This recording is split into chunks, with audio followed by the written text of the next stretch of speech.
Coach Yingyaw mga bro, Barangay Hinebra ang isa sa mga kinakatakutan. Bakit kaya? At Kid Flores malaki chance sa Barangay Hinebra.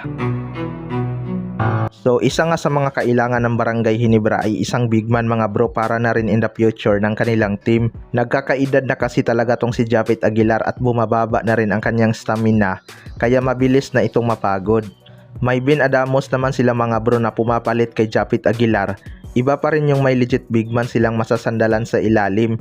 Hindi na nga sila makakahanap pa ng kasing athletic at tangkad ni Japit Aguilar, pero pwede nga silang mag-develop ng big man na pure sa loob ang laro para magbigay ng space sa kanilang mga shooter.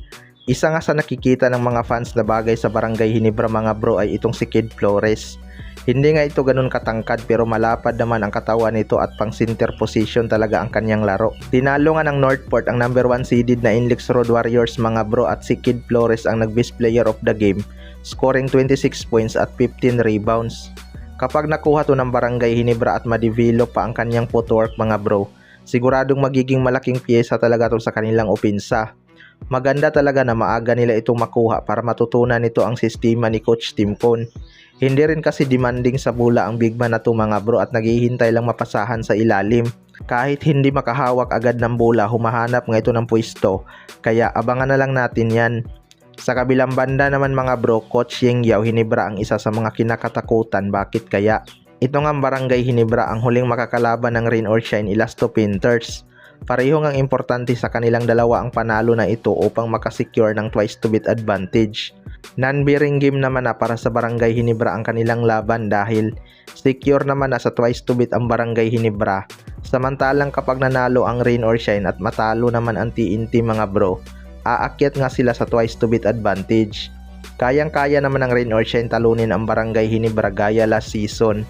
Pero alam nga ni Coach Yingyaw na nakakatakot kalaban ang Barangay Hinebra kapag important game. Kung yung TNT na tumalo sa Rain or Shine mga bro ay nilampaso nga lang ng Barangay Hinebra, 'di ba? Pero hindi pa rin naman yung sapat na basihan dahil magkaiba naman ng depensa at laro ang Rain or Shine at TNT mga bro. Pwede ngang idaan sa bilis ng Rain or Shine ang Barangay Hinebra dahil mabibilis nga itong mga player ng Rain or Shine. Yun din talaga ang kanilang laro, pinapagod nila ang kalaban. May edad na kasi itong ibang player ng Barangay Hinebra mga bro, at ang posibleng isa sa mahihirapan sumabay sa kanilang laban ay itong si Japit Aguilar. Mahina na nga sa takbuhan itong si Japit mga bro at mabilis nang mapagod. Ang maganda lang, wala ngang dominant big man ang Rain or Shine, kaya kahit wala si Japit Aguilar sa loob, kaya pa rin nilang sumabay sa takbuhan. Kaya abangan na lang natin. Kayo mga bro, ano masasabi nyo tungkol dito?